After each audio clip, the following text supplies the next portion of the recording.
Well, hello there. Welcome to Hanging with the Hags. Well, today we're still down here at Lake Murray State Park, just south of Ardmore, Oklahoma. And we've been down here for 2 nights, and today is a travel day, but we're going to take full advantage of the 2 p.m. departure because today is supposed to get up to 52 degrees. So we're probably not going to pull out until 2, maybe even 2:30. We have a very short travel day today. We're heading from here to Fort Worth, Texas, and we're volunteering at a Wear Blue Run to Remember signature race at the Cowtown Marathon tomorrow. And so we have a short travel day, maybe an hour, hour and a half. And today we're kind of dealing with some residual winter weather camping issues. So I wanted to do a quick little video on things to be aware of if you find yourself camping in sub-zero temperatures, or certainly below freezing, closing in on single digits. And it really has to do with water coming in and water going out. Because if you don't have any water, it really puts a damper on your camping life, especially if you don't have access to a restroom facility wherever you're camping, if you're relying solely on your RV. And so first I'll address the water coming in. So most campsites will tell you if it drops below 32 degrees, they want you to disconnect your water supply from your rig. And that's not really a big deal. I mean, I understand that. So you put water in the tank and then you run your pump on for showers or whatever you need. And we do have a freshwater tank heater, so in theory, that should be just fine. And we did that for several nights. I think in Oklahoma when we got there, we had several days that were the nighttime lows in single digits and the daytime highs were still well below freezing at like 20, 22 degrees. So we put water in the tank. Tank heater worked fine, pump worked fine, no issues with that. And then we did make a rookie mistake though. I woke up one morning and it was a frigid cold night. It was windy all night and had no water. And so I immediately said, oh wow, it must have got so cold that the freshwater supply line froze. And so I came out and I put a little space heater in here in this area. I opened up the side wall where all the heater duct is, the back of the water panel there, thinking that I would try and warm up the area. And we let that go for a good 3 or 4 hours. Still no change. It still was no water. So we were off doing things at Fort Sill and near Lawton, and so we didn't really worry about it. We came back later that night, still no water, and then it wasn't until the next morning I got up, and it was still pretty cold that night. Nighttime low was probably in the low 30s, but it did get up to like 40 that day, and still no water. Well, then I checked the panel. The water tank was empty. So that was if there's no water coming out, don't automatically assume that your lines are frozen. Check the tank. So I had no water in the tank. So that's easy. I should just come out and fill up the tank. Well, I came out and switched my levers here for tank fill, and immediately water went in for like a split second and stopped. So, okay, now I'm back to assuming something is frozen back behind this panel. And so spent the next day heating this area up, still couldn't get water to go into the tank. We moved down here to Lake Murray. That was about a 2.5 hour travel day. Everything, no heat running, everything got cold again, and I think that it was below freezing that whole travel trip. Came down, panel still not working. So now finally on day 2 being here, I think it's only about 34 degrees now. It's gonna warm up to 52 today though. Finally, I can get water in the tank. So that's gonna be a huge benefit to get water in the tank. So note to self, if you have no water running and you're in freezing temperature, don't automatically assume water lines are frozen. Check the tank status. So now we're getting ready to go boondock from here for 4 nights. We're going to be harvest hosting at a chapel down at Fort Worth. And then we got another night or two, and then we'll be at White Sands, New Mexico. And all my tanks are frozen, all of them. I have 3 dump valves, 4 dump valves, and they're all completely frozen. So yesterday, I finally got this one on the rear. This is our kitchen gray tank. I connected up all the sewer hoses. I had the valve wouldn't even move at all, not budge at all. But if you look where this dump valve is, it's, you know, it's exposed. It's out here underneath the RV. And so the tank's up there. So from here all the way to there was a solid chunk of ice. So no biggie, I pulled my heater out. Yesterday was a really nice day, but still not over freezing. I put my heater out, put a little stool here. I ran the heater on the valve, and probably after 10 minutes, the valve opened no problem. Still no water. Take the hose off, complete chunk of ice all the way up.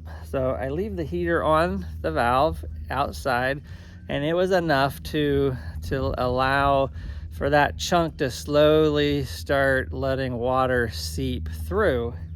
Once that happened, I was able to go inside, dump some hot water down the sink, and that allowed that to seep through more and more, and then eventually the big chunk of ice came out. Actually, there's part of it. There's another part of it over there. So those ice chunks finally came out. Now that thing's dumping no problem. Now, the next issue is where my other 3 dump valves are. They're in the wet bay. So they're in here. So gray tank, 2 black tanks. And again, wet panel, heater here. Back behind here is all your heater ducts. So you would think that this would stay relatively warm, which it does. But these dump valves, they go in and then they go underneath that level to where the actual valve is. And those were frozen. And so I was like, well, I don't have access to really put a heater in there. So, you know, I got to figure out how to get these valves working. So I came up with a pretty bright idea, I think. I thought it was pretty ingenious. So down here, this is where the sewer would come out of this. All my valves are up there though. And so what I did is I took my tank clean out device here. I connected this hose. That water hose is going to my panel, and I'm using hot water. So I turned the hot water on. I got the valve shut here. Hot water is going up to the tanks, and what do you know? My valve, 2 of the 3 valves are actually free now. Now, of the 2 black tanks, 1 black tank, the one that we use more than the other, the 1 black tank, when I got the valve free, it flushed. So no issues there. The other one, the valve was free, but it didn't flush. So now what I'm doing is I'm rinsing this out, putting new hot water in there, assuming that there's an ice chunk up in there, flushing up hot water from this way, and then I'm gonna have Vicky go inside and dump hot water down the toilet to try and get that ice chunk out.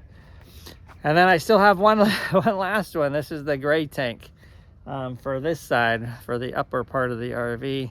That valve is still stuck. It's not budging, and I don't want to reef on it. I don't, in fear that I'm going to break something. So I'm just doing this little rinse. It seems to be working out, and hopefully in the next hour or 2 I can get that done. So now other things when you're camping in extreme cold weather, obviously, you know, making sure your propane tanks are topped off is key, because if you run out of propane, now you're really in trouble, especially if you're boondocking, because we know that those space heaters suck a lot of battery. Fortunately, we've had full hookup sites during this entire time. So we've pretty much been running the fireplace and then a space heater in the rig, and then with some propane on the forced air furnace too, so that we can keep the underbelly somewhat warm. So I thought, and so having a couple of space heaters is pretty critical. We picked up this little one the other day at Lowe's. I think it was 20 bucks, $22, just so that it's portable.